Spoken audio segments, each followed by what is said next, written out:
Deputy Sullivan was detained in the chamber as an area that she's a huge interest in. So do you want to? I know you've missed a lot of it, Deputy Sullivan. I'm sure you could. I'll be brief. Yeah. No, you're fine. Yeah. Thank you very much. And I'm sorry I wasn't here.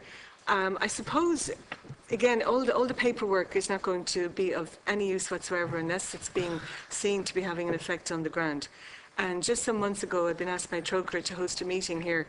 One of their workers from the Congo, a Congolese lady, was over here, and she came in to tell us about what was happening there.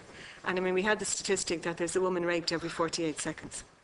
And then Dervla Glynn showed us a clip from the film that she had been making in DRC, which then went on to win an award, our Civil Council for Civil Liberties Award, a couple of weeks ago.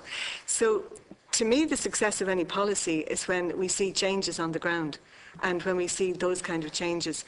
And then some of us also have met in another NGO who have this concept of the Jasmine Tent, which is a safe space for women. And they're looking for various, support from various countries on this, and they had just been in speaking to some of us in the Parliament here, and they're hoping to at least discuss it with Irish Aid. But I just thought it was a concept that, if people would agree in war zones or conflict zones or whatever, that there would be that safe space where women could go and access whatever services they need, whether it's medical or psychological or social or whatever. So they're just 2 points I would make. Okay, do you want to, anyone from the witnesses want to comment on that? Yeah. Okay, I was actually in Eastern DRC last week. I work with Trócaire.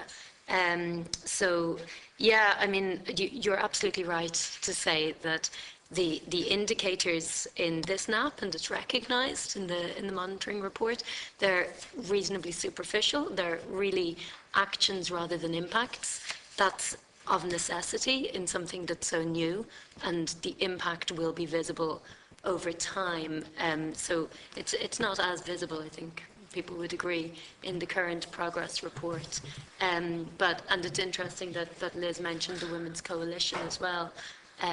We visited DRC with Monica McWilliams, who's recently joined the board of Trócaire, to look at the work that's being carried out with women. And just one very small concrete example of women's peace committees working in the east, in Ituri, which is a province which is not at the moment in very live conflict like the Kivus, but which had a very, very serious conflict in the early 2000s up to 2004, 2005.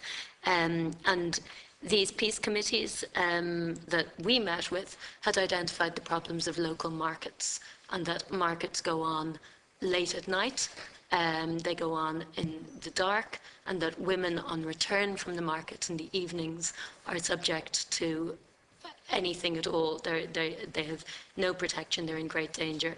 And so it's a good example of, as Melanie said, women getting together themselves and identifying themselves practical actions that can improve their lives. And so they set up a lobby to convince all the market traders and local authorities that markets would close at 5 o'clock before sunset.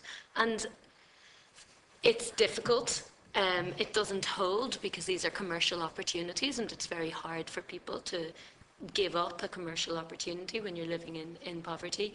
But there's a certain level of consensus, and there's certainly huge advance, and that's a concrete action that women take themselves with support from the Irish taxpayers to protect themselves. So I suppose that's kind of an example of the sort of impact that happens as a result of empowerment at a very local level.